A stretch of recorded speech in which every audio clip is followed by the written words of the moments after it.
So you're going on a cruise. There are definitely some things you're gonna wanna make sure you do. And some things that you'll want to make sure to avoid. Today we're gonna discuss the 20 do's and don'ts of cruising.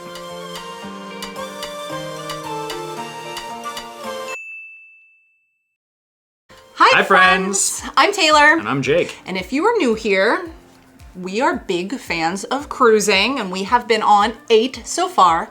Actually have our 9th, 10th, and 11th cruise already on the calendar. Yeah, so make sure you are subscribed because we put out new vlogs of every cruise that we go on, as well as ship-specific, destination-specific, helpful tips and tricks videos, cruise ship tours, all kinds of stuff that you're not gonna wanna miss. But today we're going back to the basics, just the simple rules of cruising. Everything you're going to want to make sure to do and not do on your cruise. So, let's jump right in. Number 1, do pack a change of clothes in your carry-on bag that you bring onto the ship with you. It can sometimes take hours for the bags that you leave with the porters at the port to get to your room. So you're gonna wanna have a change of clothes to maybe freshen up or to have in case you want to go to an early dinner and your bags aren't there, or maybe bring your swimwear if you want to get to lounging by the pool as soon as possible. And also make sure in those bags you also have all of your travel documents that you may need along with valuables and your medication. Don't leave those in those big bags. Rule number 2, don't skip the muster drill. This one's serious. Every different cruise line out there has a slightly different muster drill process. Just do it as soon as you get on the ship. It's important, it's for your safety, and they technically aren't allowed to leave until everybody on the ship does it. Don't be the person that they're calling by name on the little PA system to the entire ship to report to your muster drill station 20 minutes before the ship has to leave. So embarrassing. Number 3, do explore. Get familiar with the layout of the ship. You can actually even start doing this before you get on the ship by watching ship-specific tours like we put out for every ship we go on. Love them. Just know that a lot of these cruise ships are just absolutely gigantic, and if you aren't comfortable, you're gonna miss some pretty cool areas. And know that a lot of ships offer free and really quick tours on embarkation day. You can kind of just walk up and they'll take you to the really important areas that you're not gonna wanna miss, and it's a great way to meet fellow passengers and some of the crew. Number 4, don't feel like you have to get the drink package. Yes, it can be worth it, but we've been on quite a lot of cruises now, and we're not drinkers. We've just sort of come to the conclusion that for us, we cannot make the price of the drink package worth it, especially if you're on a cruise where there's a lot of excursions and you're not spending much time on the ship. What we're saying is just do the math ahead of time for yourself, figure out how many drinks you would have to have per day, decide if it's worth it for you. We actually have a whole video about cruise drink packages. So if you want to learn more about them and how we do the math to decide if it's worth it, make sure you go check that out. And number 5, do wash your hands. Before you go into any restaurant, especially the buffet, wash them. There's most likely gonna be sinks there. Even if you just wash your hands, wash them again. And if you're like, no, I just did, think about everything you touched on the way to get to those restaurants and all of the things other people have touched. You'll be breaking out that hand sanitizer real quick. Just wash your hands. Don't go home with a cruise illness. Number 6, don't miss the sail away activities. They're cheesy, but really fun. It's a great opportunity for you to meet the cruise director, see some of the entertainment staff, start your vacation off on a really high note. Not to mention that some of the most spectacular views you get are from the ship as it sails out of port, right at kind of golden hour at the end of the day there as you're embarking on your vacation. It's a really good event. You don't want to miss it. And number 7, do make sure you make all of your reservations that you maybe weren't able to get before boarding, right when you get on the ship after you do the muster drill. This is anything from the spa, the salon, fitness classes, restaurants, excursions.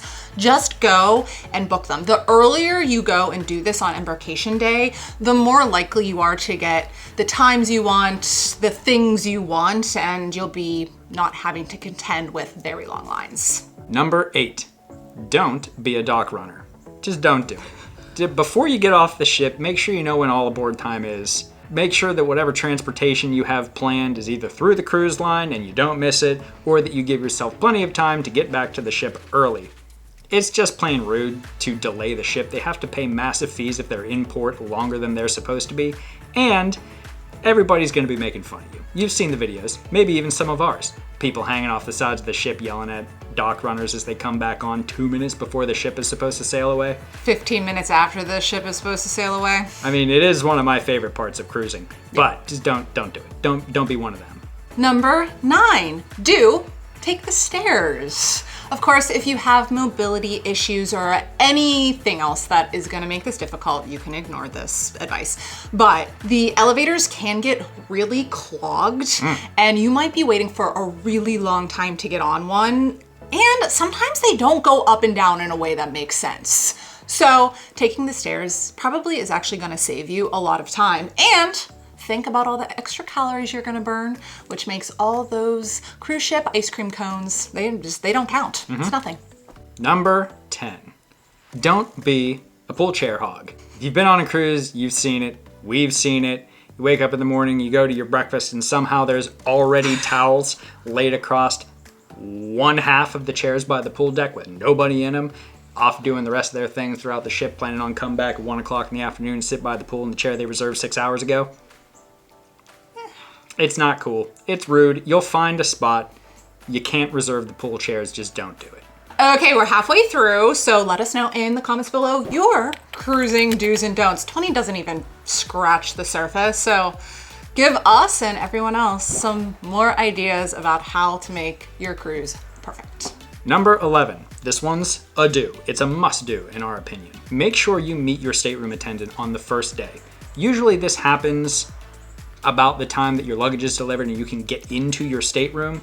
They know at that point to generally be somewhere around the rooms that they cover, walking around introducing themselves to guests. They are super helpful. They can take care of any immediate requests you have, like if your beds were pushed together and they shouldn't have been, if they need to be pushed together, if you need anything to make your room a little bit more comfortable, they're going to be the people to help you take care of it. And they're also super knowledgeable about the ship. If you want to know where things are, when events happen, they're extremely kind, extremely hardworking, they're a wealth of knowledge, and they're gonna help you make the most of your vacation.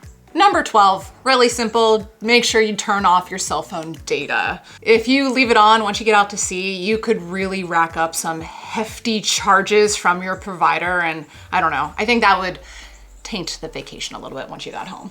Number 13, make sure you pack correctly.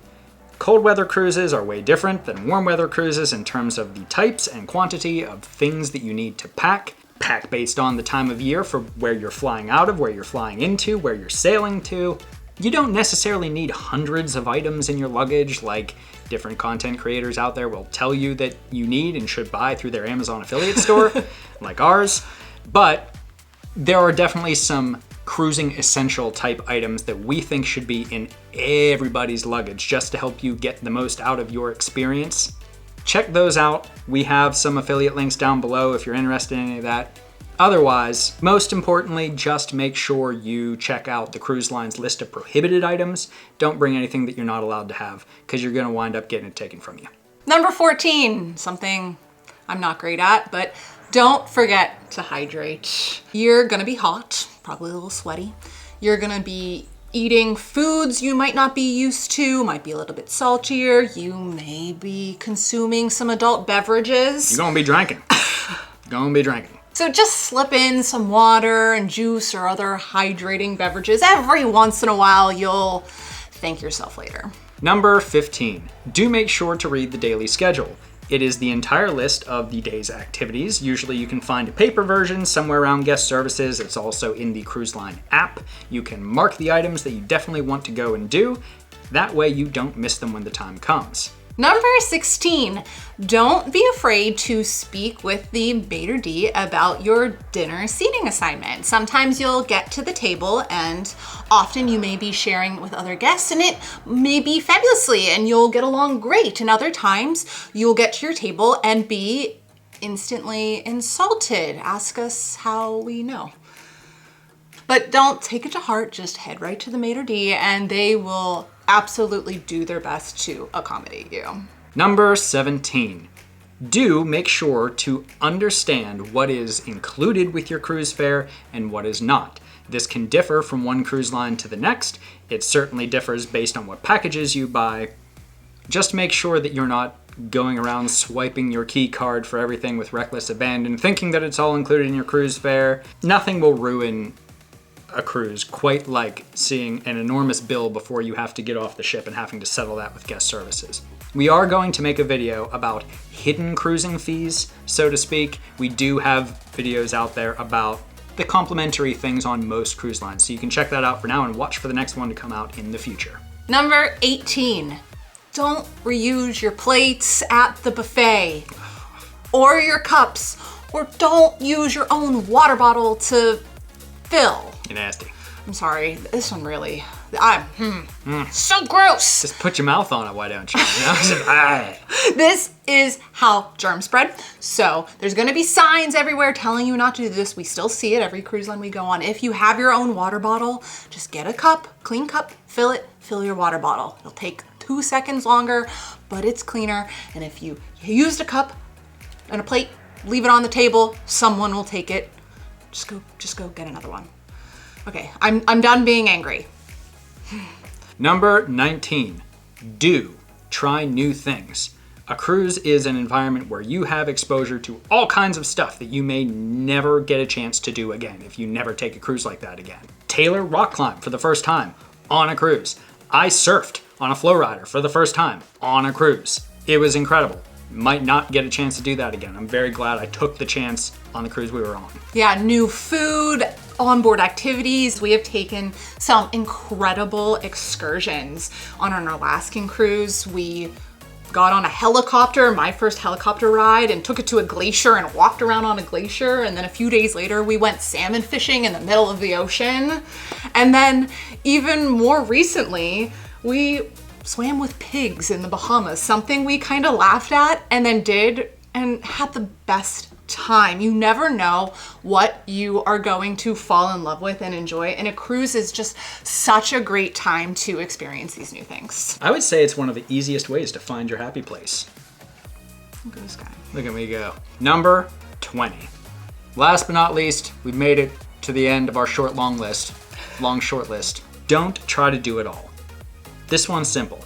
There are so many activities and so much to do on the ship.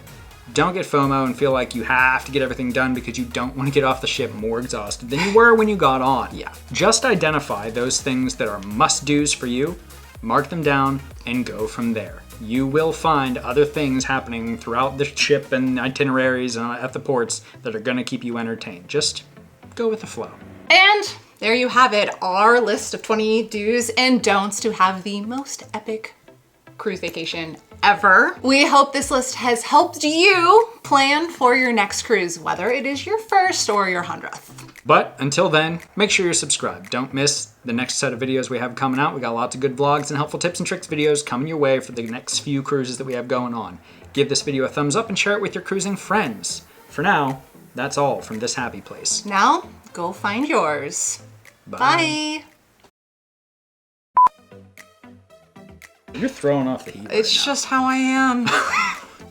Number 3, do explore. Number 3, do explore. That's good content. Okay. We got this new clapperboard. Thanks, YouTube. And we had the last video we just filmed written on it, so. Professionals. Start it again. And the math behind how Number 5, do it again. do it again. Don't miss the sailway activities. my cheese, but if I get a chance to meet a cruiser. There's that. This is anything from the spa. I reserve my chairs because I have to pay my taxes. I can't wait. Can't wait! You don't want to come home from... And make sure that you get to them because at the end of it, you get... I've said too much.